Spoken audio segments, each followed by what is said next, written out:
Zikir itu diperintahkan oleh Allah Subhanahu wa taala seperti yang saya sampaikan dalam muqaddimah itu tadi. Ya ayyuhalladzina amanu dzkurullaha dzikran katsira.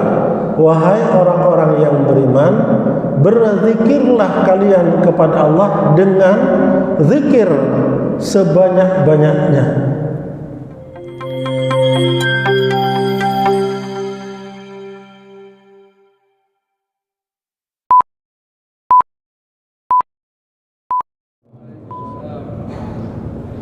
Alhamdulillah alladzi an'amna bi ni'matil iman wal islam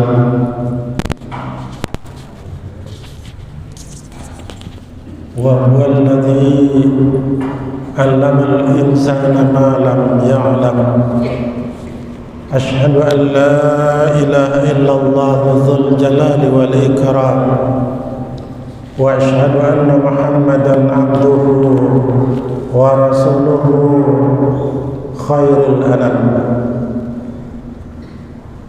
Allahumma salli wa sallim wa barik ala nabiyyina wa rasulina Muhammad wa ala alihi wa sahbihi wa tabi'ina ila yaumil qiyamah. Amma ba'd. Qala Allah Ta'ala fi kitabihil karim. A'udzu billahi minasy syaithanir rajim.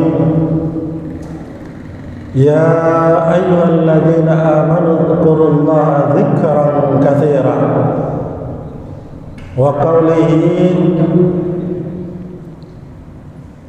wa la takunu kalladzina nasullaha fa ansahum anfusahum ulaika humul fasiqun. Wa qala Rasulullah sallallahu alaihi wasallam,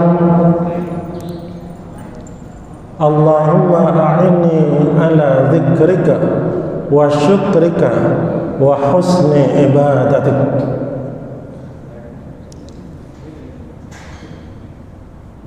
Masyarul muslimin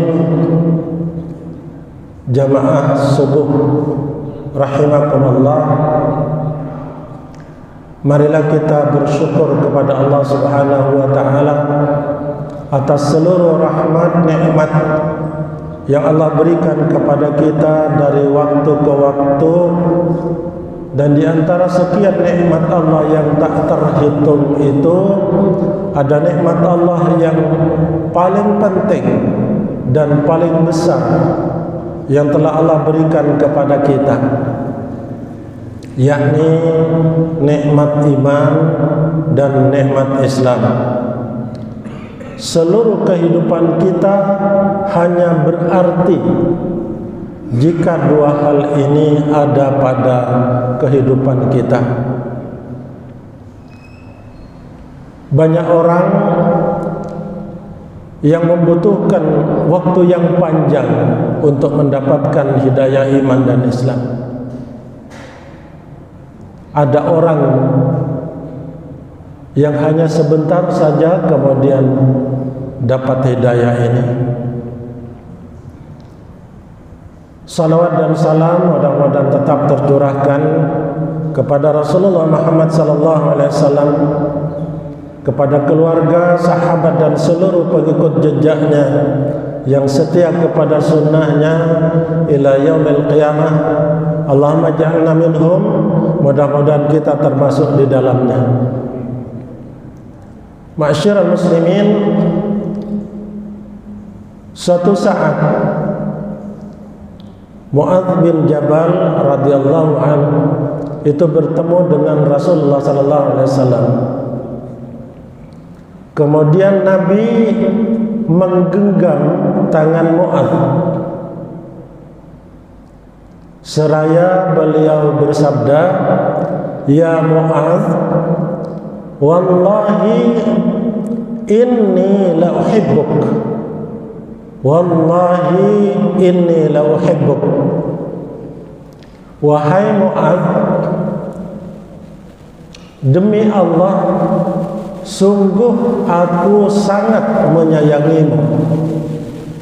demi Allah sungguh aku sangat menyayangimu. Kemudian Rasulullah SAW tanpa melepaskan genggamannya berkata kepada Mu'adz, wahai Mu'adz, aku ingin berwasiat kepadamu sebuah wasiat, bacalah terus tanpa pernah kamu lupakan. Kemudian beliau menyampaikan wasiat itu, Allahumma a'inni ala dzikrika wa syukrika wa husni ibadatik. Ya Allah, tolonglah aku untuk memiliki keinginan dan kemampuan untuk berzikir kepadamu. Tolonglah aku untuk memiliki keinginan dan kemampuan untuk bersyukur atas nikmat-nikmat yang telah Engkau berikan kepadaku. Tolonglah aku untuk memiliki keinginan dan kemampuan untuk senantiasa mengoreksi cara beribadahku kepadamu, supaya hari-hari ibadahku semakin berkualitas. Bapak Ibu jamaah yang saya hormati, dalam teori komunikasi kita bisa belajar kepada Rasulullah SAW bagaimana dia berkomunikasi kepada orang lain. Pertama, dia genggam tangan Mu'adz. Itu untuk menghilangkan jarak antara dia dengan sahabatnya, dipegang tangannya.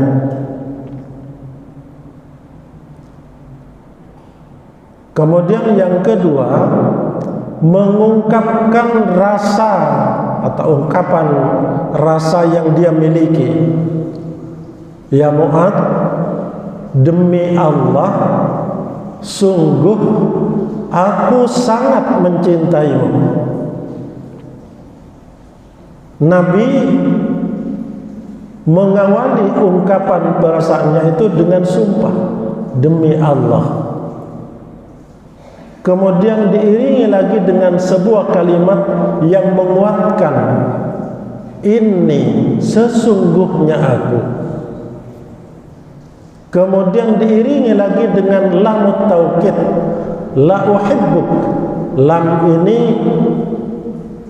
disebut lam taukid untuk menunjukkan keniscayaan, kepastian, ketulusan dan keseriusannya dalam mencintai itu. Diucapkan 2 kali. Kalau Bapak Ibu membaca rapot Bolding, cara menyambung pikiran, Bapak Ibu akan paham bahwa seperti itu cara yang terbaik untuk menyambung pikiran kita dengan orang lain.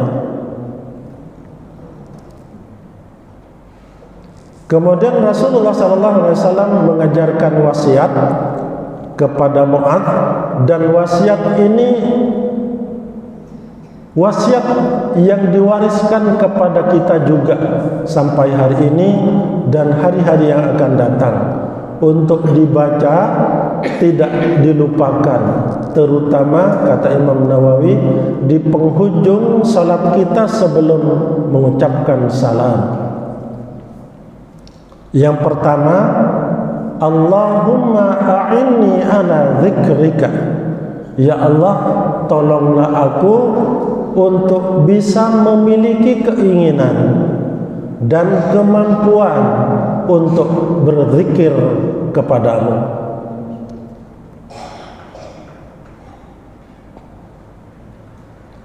Dalam tata bahasa Arab, kata Allahumma atau kalimat Allahumma itu asalnya Allahu ditambah mim ditambah tasydid. Itu dipakai oleh orang-orang Arab jika ingin mengumpulkan seluruh Asmaul Husna yang 99 itu dalam satu kalimat yang singkat, yakni Allahumma. Saya ulang, ketika ingin mengumpulkan seluruh Asmaul Husna yang 99 itu, maka kebiasaan orang Arab memakai Allahumma. Kemudian a'inni, tolonglah aku. Kenapa mesti minta tolong kepada Allah Subhanahu wa taala? Karena sesungguhnya diri kita itu sendiri tak bisa diandalkan sepenuhnya tanpa pertolongan Allah Subhanahu wa taala.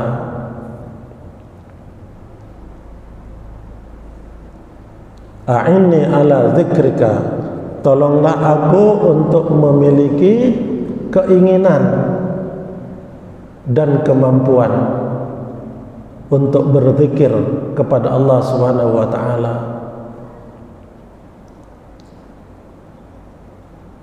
Zikir itu diperintahkan oleh Allah Subhanahu wa taala seperti yang saya sampaikan dalam muqaddimah itu tadi.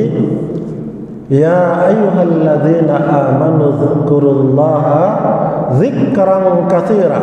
Wahai orang-orang yang beriman, berzikirlah kalian kepada Allah dengan zikir sebanyak-banyaknya. Kalau Allah Subhanahu wa taala melalui Al-Qur'an memerintahkan sebanyak-banyaknya, banyak dalam ukuran Allah dalam Al-Qur'an itu, kalau anak sekarang itu bahasanya ditambah banget, banyak banget. Artinya tidak terbatas, mengikuti kemampuan kita untuk memenuhi kata banyak itu. Kemudian ada larangan untuk lupa kepada Allah. Wala takunu kalladzina nasullaha fa ansahum anfusahum. Janganlah kalian, wahai orang-orang yang beriman, menjadi seperti orang yang lupa terhadap Allah. Kemudian Allah jadikan orang yang lupa terhadap Allah itu lupa terhadap dirinya sendiri. Mungkin awalnya lupa diri, tapi kemudian lupa terhadap aturan-aturan, lupa terhadap batasan-batasan.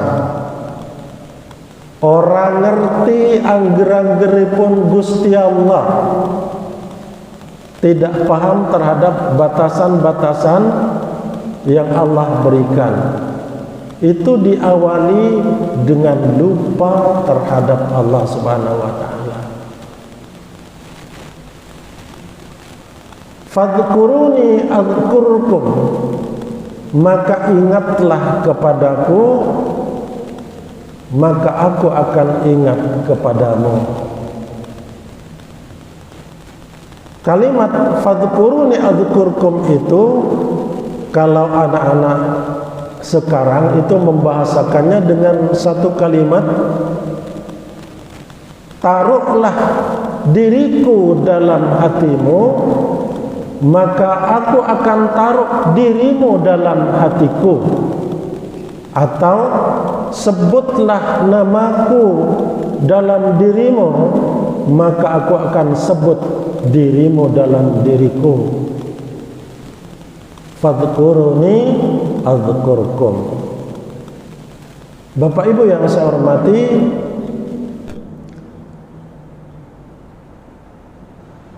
zikrullah itu pangkal dari seluruh kebaikan yang bisa kita lakukan.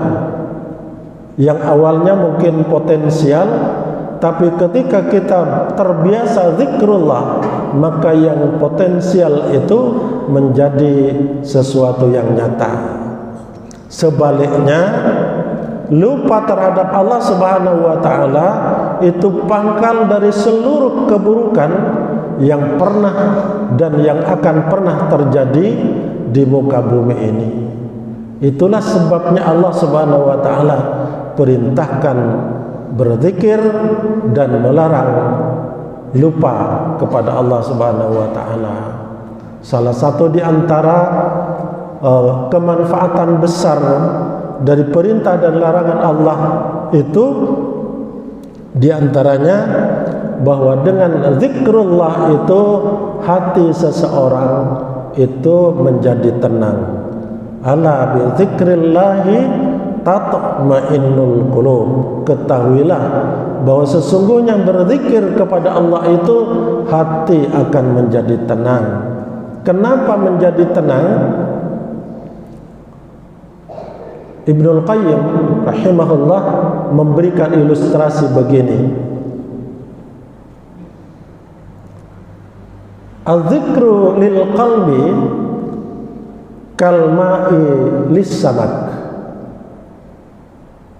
Sesungguhnya perumpamaan hubungan zikir dengan hati itu seperti hubungan ikan dengan air.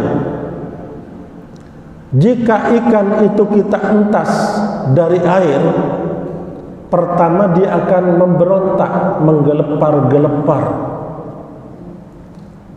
Kalau ikan itu terus dibiarkan menggelepar-gelepar, gerakannya semakin lama semakin lemah dan akhirnya mati. Demikian juga hati, ketika menjauh dari zikrullah, dia akan gelisah. Gelisah itu bentuk dari pemberontakan hati. Ingin dia kembali ke tempat ia hidup, yakni zikrullah.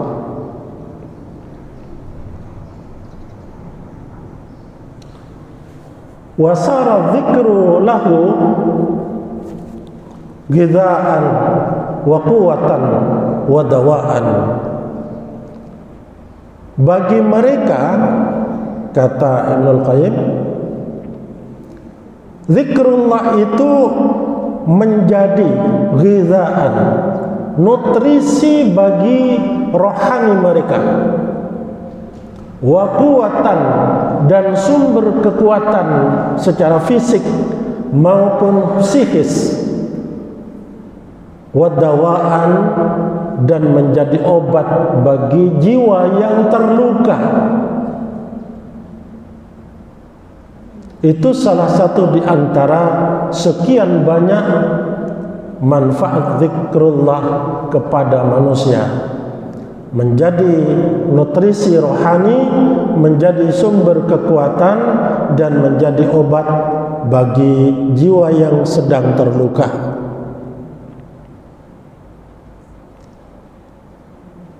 Di samping itu, contoh nutrisi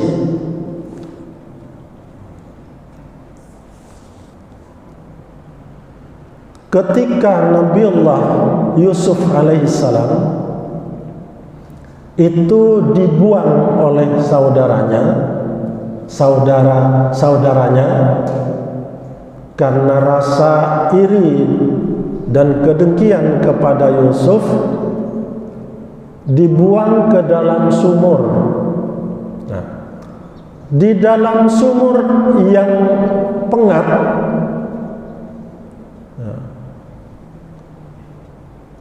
Nabi Yusuf itu berzikir,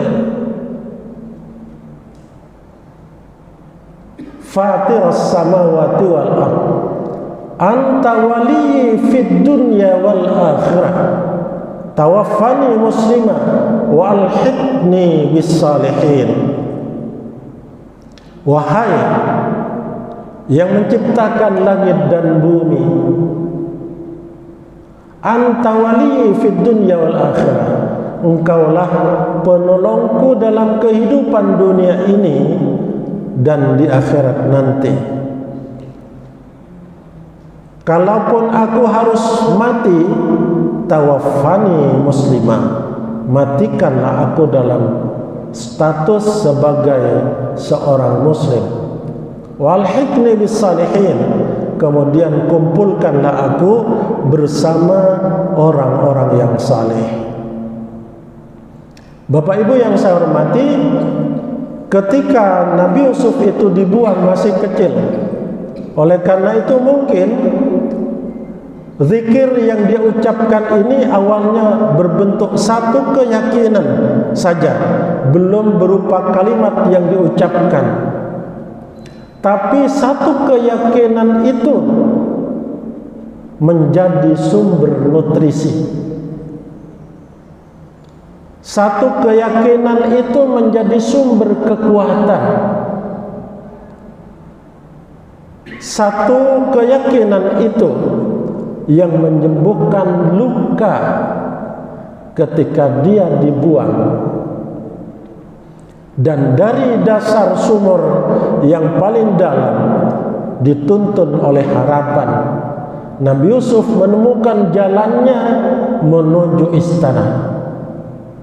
Rabbi qad ataitani minal mulki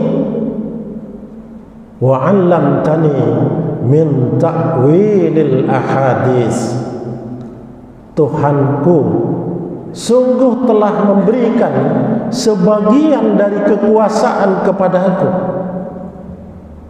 dan mengajarkan kepadaku sebagian dari takwil mimpi. Bapak Ibu, terakhir mungkin dalam pikiran kita ada sangkalan, wah itu kan terjadi pada Nabi, itu terjadi kepada Rasul. Kita kan orang biasa. Nah, tapi Allah Subhanahu wa Ta'ala mengakhiri kisah Nabi Yusuf ini dengan satu kalimat kunci yang menjadi janji kepada kita semua. Wa kadzalika najzil muhsinin. Seperti itu juga aku berjanji kepada orang-orang yang melakukan kebajikan. Bapak Ibu yang saya hormati, banyak inspirasi yang bisa kita serap dalam Al-Quranul Karim, dalam kisah-kisah yang Allah tebarkan di surat-surat Al-Quranul Karim. Tetapi karena keterbatasan waktu, maka saya cukupkan sampai sekian. Terima kasih atas perhatiannya, mohon maaf atas seluruh kekurangannya. Akhiran, assalamualaikum warahmatullahi wabarakatuh.